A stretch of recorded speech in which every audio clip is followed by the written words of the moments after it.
capacitors with dielectric or dielectric. All right, so what we have is, well, first of all, let me put this here. Dielectric is essentially an insulator. So think of a dielectric as an insulator. It's not a conductor.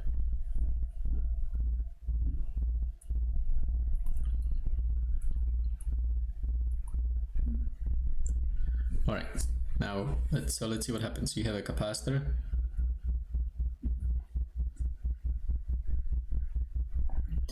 And let's consider this capacitor to be charged. So we have some charge on this plate, positive charge, Q. And we have a negative charge, Q, on this plate. So there's Q and Q. And well, we have the electric field between the two plates. So the electric field points always from positive to the negative. I'm just going to draw it on the bottom. I will need this space here to draw something, but there's electric field from plus to minus everywhere in here. And let's call this electric field E. Let's just keep it E for the moment, like that. Now, suppose that we insert a material into this capacitor.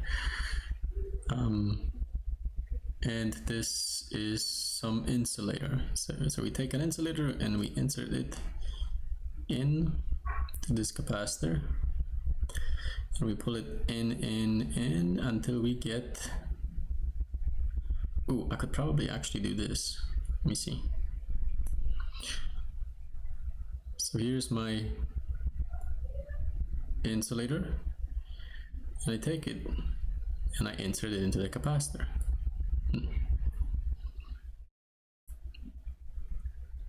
All right, let's get rid of this.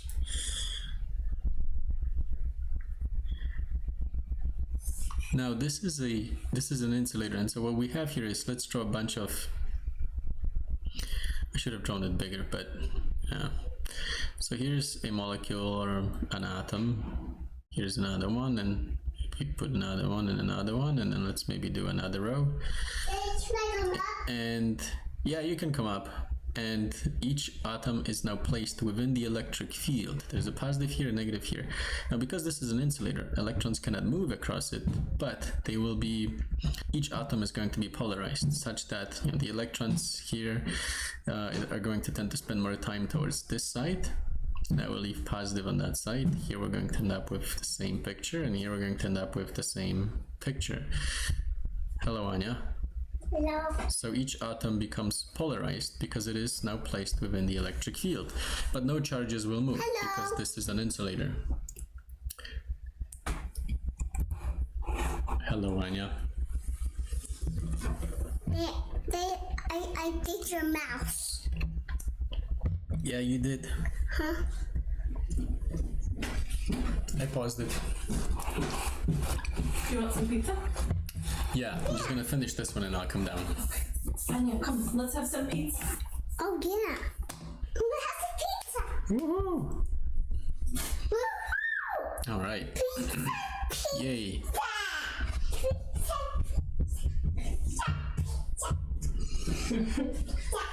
Ghost. You like pizza? I'll be there in a minute. More like 5.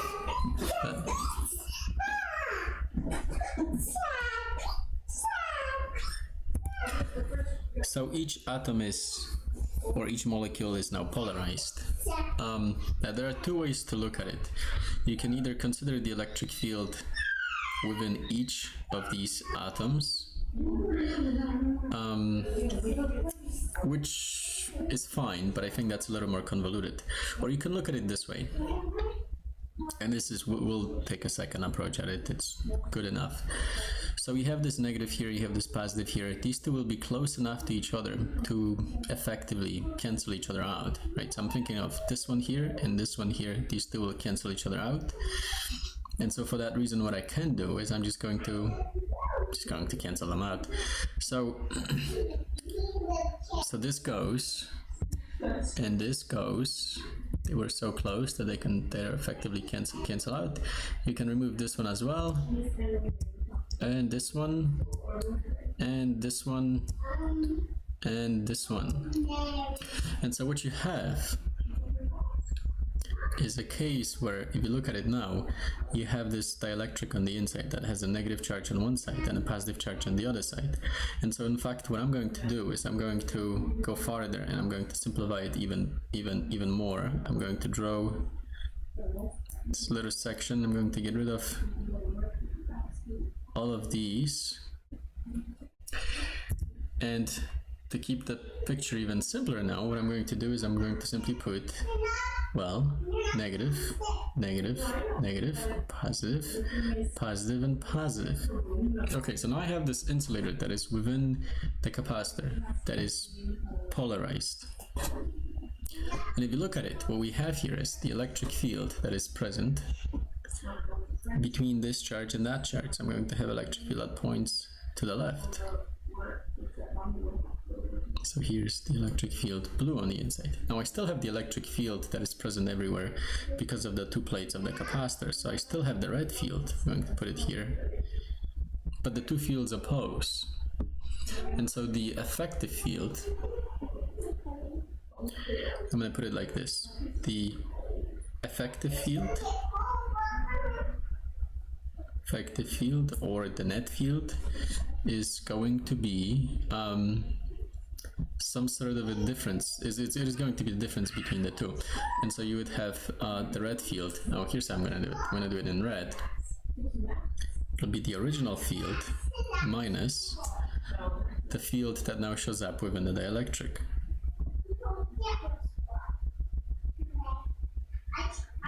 And we can rewrite this in the following way. Usually the way this is stated is that the electric field, or maybe the new electric field, maybe I'll put it this way, the new electric field, which is the effective field, is just going to be the original electric field. So I'm going to put here old electric field over some constant, where this constant kappa is bigger or equal to 1.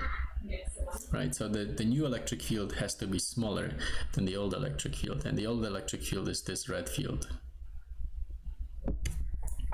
So we introduce a constant just to imply, we introduce a constant just to show that, to state this, that the new electric field is smaller than the old electric field.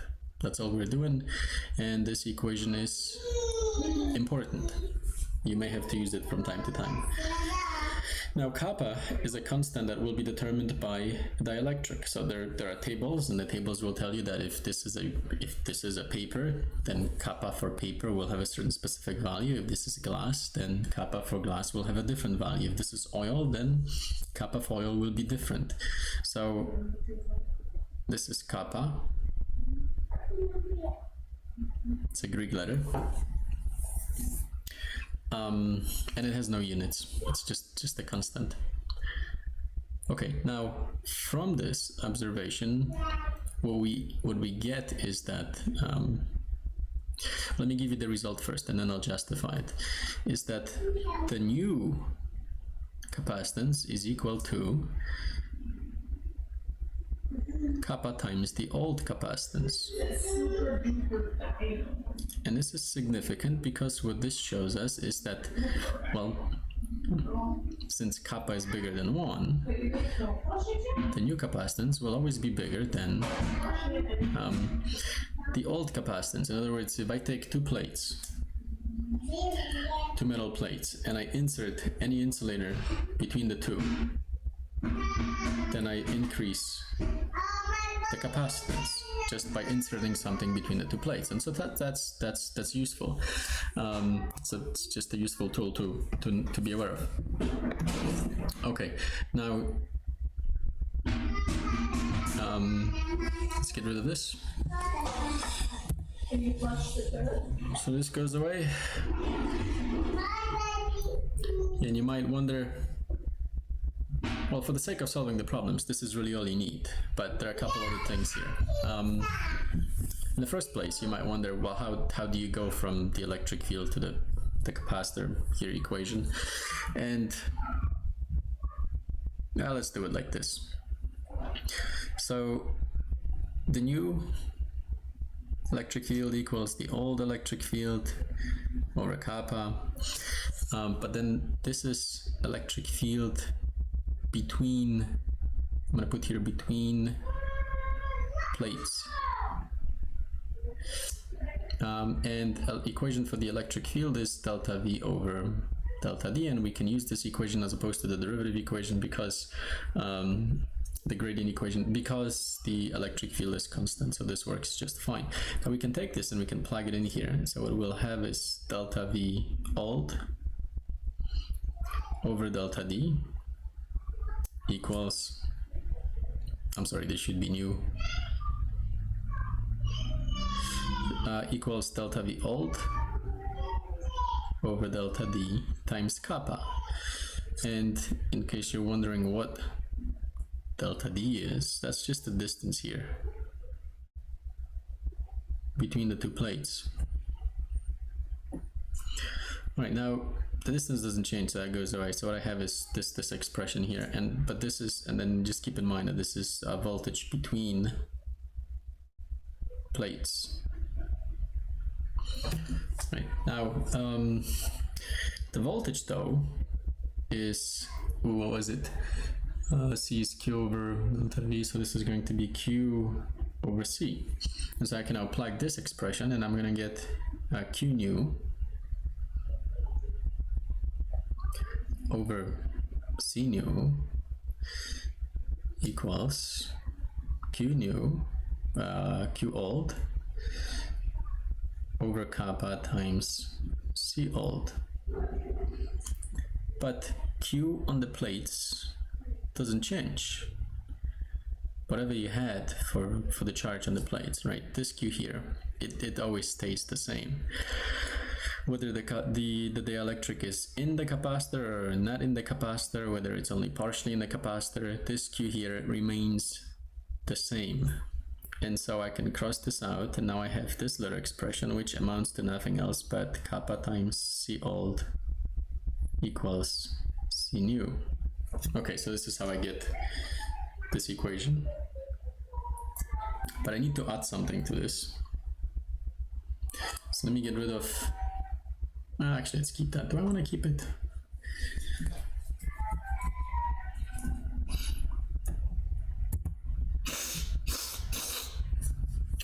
Do I want to keep it?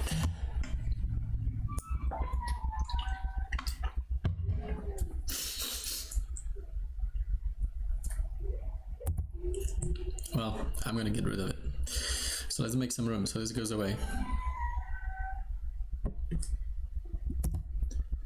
And what I'm going to do is point something out, and that is that this here can be redrawn like this.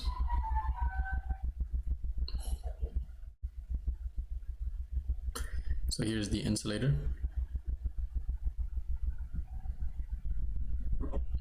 And I'm going to put only one plus and only one minus, and I will do nothing else. Here's some Q, I'm going to call this Q prime, and here's some Q would be also Q prime. Now I want you to notice that there's only one Q here as opposed to multiple Q's here. Why did I do that? Well, see, as you insert this dielectric in and this thing gets polarized, the charge here that you have on the edge is very close to this charge, and so these two will behave as if they were to cancel themselves out. So will these two, so will these two, so will these two, so will these two. Now the way I drew it, they're not really close, but in reality they would actually be close. And so you can say that these, they kind of cancel themselves out. Now this charge on the plate never really vanishes, but for all practical purposes you could say that it's as if these canceled out, and so you end up only with that little charge And so you could say that this Q prime would be different than Q old. But keep in mind that this Q prime doesn't really represent the charge on the plate. It's more like the effective charge that is present here and here. And the reason why I point this out is because sometimes when you read the problems will say, what is the new charge on the capacitor with the dielectric in? So this is what they're asking for. All of this is here. All of this is, though, assuming that there is no battery attached to the capacitor. Keep that in mind. So I'm going to put here also no battery present. Because if you put the battery into the picture, then things change a little. And I think I'm going to do another video about that, maybe.